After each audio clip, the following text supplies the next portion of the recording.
está demorando a se movimentar no mercado exatamente por ter encontrado dificuldades para trazer novos jogadores, que o foco atualmente tem sido, em especial, esse zagueiro pela esquerda e também um ponta, né, um atacante, um homem de beirada. Essas duas são as principais carências do Cruzeiro, de acordo com a própria comissão técnica, são os alvos, e aí o Cruzeiro, para a zaga, pelo menos, a gente pode citar aí 2 que foram tentados, né, foram sondados, que é o Valentim Gomes e o Vitor Gabriel. Nos 2 casos, os times pediram muito, o Valentim já tem toda aquela questão, que é uma negociação difícil no geral. O Vitor Gabriel, o Inter quer 10 milhões, o Cruzeiro achou muito, está tentando negociar também.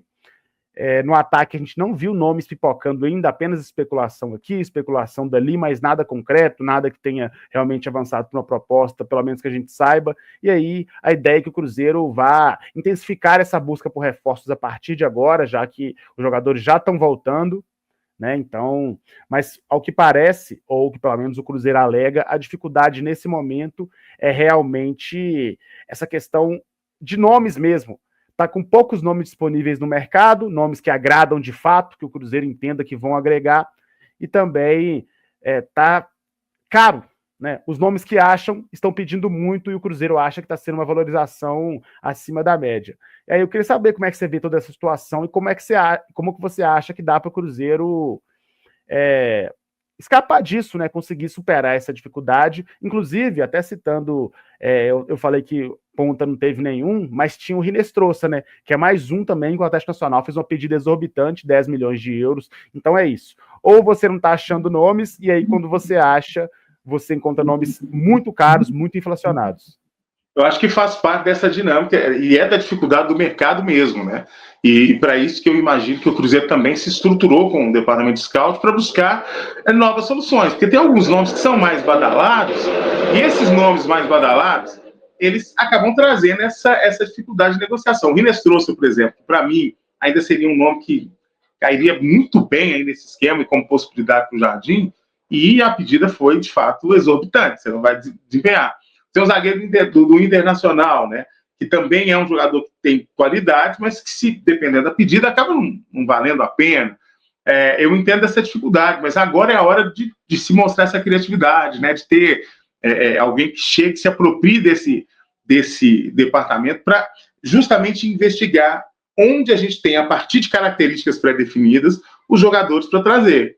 Né? E aí, mesmo que sejam esses jogadores que não tenham uma aparente performance, como foi o caso do Rinestrosa, mas que já apresentaram ou que apresentam um futebol e uma característica que vá somar. Então é hora de agir com muita criatividade, não tem como. É o Jardim reunir com o Joaquim, com o departamento de scout, e falar, galera, é esse perfil aqui e todo mundo na força-tarefa vai buscar. Mas eu te garanto, cara, na América do Sul nós temos jogadores com as características que ele precisa. Né? Inclusive eu vou até depois dar uma sondada, ver aqueles vídeos. Eu gosto muito de ver o vídeo do Sudaca, ele traz muitos jogadores, muitas possibilidades, e vou até depois fazer alguns levantamentos para a gente ver. E assim, se jornalistas especializados fazem esses levantamentos, até com muito menos recurso do que os departamentos de scout dos clubes têm, eu acredito que os caras do Cruzeiro precisam chegar nesse lugar com mais habilidade, sabe? Então, eu acho que é a dinâmica do mercado mesmo, vai ser difícil. Não perder muito tempo. Você tem que ter sempre, eu vivo sempre falando dos planos B, né? Mas o plano B não necessariamente tem que ser pior, ele tem que ser uma alternativa mesmo. Porque você tem que achar soluções, porque, afinal de contas, eu acho que trazer peças que vão agregar para essa caminhada vão ser muito importantes para a sequência do brasileiro. Então, assim, não tem receita de bolo, mas é trabalhar, e a gente sabe que contratação, você tem a possibilidade de erro, de acerto, mas se você já tem definido uma característica, um conjunto de habilidades que você quer, eu acho que com um departamento bem estruturado como o Cruzeiro tem, você consegue ir atrás e olhando aqui no seu quintal mesmo, você acha alguma possibilidade válida, sabe? Eu concordo com você, acho que a saída é essa mesmo, é scout, é conseguir atacar onde ninguém imagina e trazer bons jogadores, mas a gente sabe que há uma dificuldade aí no mercado, mas assim, eu só discordo não é que eu discordo, né? Eu acrescento uma coisinha nessa questão dos analistas, porque assim, tem muito analista, inclusive o Sudak é muito bom mesmo, mas tem uns aí também que oferecem cada nome que, pelo amor de Deus, hein, gente? Nossa Senhora. E aí também muitas vezes o torcedor, ele vê o cara vai lá no Twitter, no Instagram, faz um post lá com 10 nomes, aí todo mundo fica, a gente nunca viu jogar, né? Aí fica, nossa Senhora, aí olha só o tanto de nome, o Cruzeiro não traz ninguém. Aí na hora que você vai ver o cara não é lá essas coisas, né? Exatamente. Por isso que eu gosto do Sudak. Eu acho que o Sudak até faz um recorte interessante, acompanha muito a Liga, né? Ele é um profissional que acompanha muito o futebol sul-americano, então traz alguns nomes consistentes. E ainda assim, Mike, esse é o primeiro refinamento, né?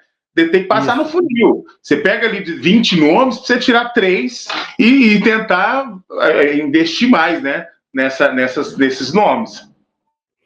Exato. E aí a gente pega também alguns exemplos aí que vieram para o Cruzeiro recentemente, né? O Lautaro Dias veio, eu vi muita gente falando bem e tal, fez gol aí contra times brasileiros, a gente vê que é um cara que, assim, não é nem que ele é ruim, né, assim, só que ele é fraco, mas é porque realmente ele tecnicamente é muito defasado, né, muito defasado, assim, é muito limitado mesmo, né, não por exemplo, um jogador que eu considero bem fraco, mas que eu não acho ele tão defasado tecnicamente, o Matheus Vital, né, é um cara que errava muito, que não tinha muita vontade, que não tinha imposição física, mas ele sabia dominar uma bola, digamos assim. O Lautaro, ele falta alguns fundamentos básicos. O Vital ainda tinha algumas valências técnicas importantes, cara, né?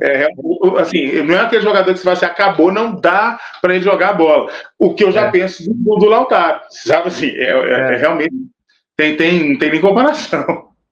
E a gente pode citar também aí a dupla de paraguaios, né? O Gamarra e o Peralta, que foram jogadores que destacaram lá no Paraguai, que chegaram à seleção paraguaia, mas também que sem condições de Brasil, né? Tem essa ponderação também que às vezes o cara vai bem na liga dele, mas não tem nível para uma liga mais difícil. Então por isso que esse scout tem que ser muito bem feito. A gente confia, né? Vamos esperar que o Cruzeiro faça. Mas eu tô de acordo com você, Washington, que assim o Cruzeiro já tem estamos chegando no final de junho, né? Eu acho que maio e junho inteiros foi tempo suficiente para poder se movimentar no mercado, sabe? Mas aqui, curiosamente, uma coisa que a gente pode citar também, né? Eu não tô vendo nenhum time contratar. Você reparou nisso? Tirando os que foram pro Mundial agora, que trouxeram... Tirando os que foram para lá, ninguém tá também tendo esse movimento. É aquilo, assim, eu até concordo, e o que não quer dizer que tá certo, pode estar todo mundo errado, inclusive. Então, assim, mas eu acho até pela condição do Cruzeiro, pelo que ele almeja, pela posição que está na tabela, sabe, já é para a gente estar nesse movimento, porque tem toda uma logística para se trazer, não é uma coisa que, beleza, fechei hoje, amanhã o cara já está pronto, apto, e semana que vem ele está para o jogo. Não, tem um processo, né?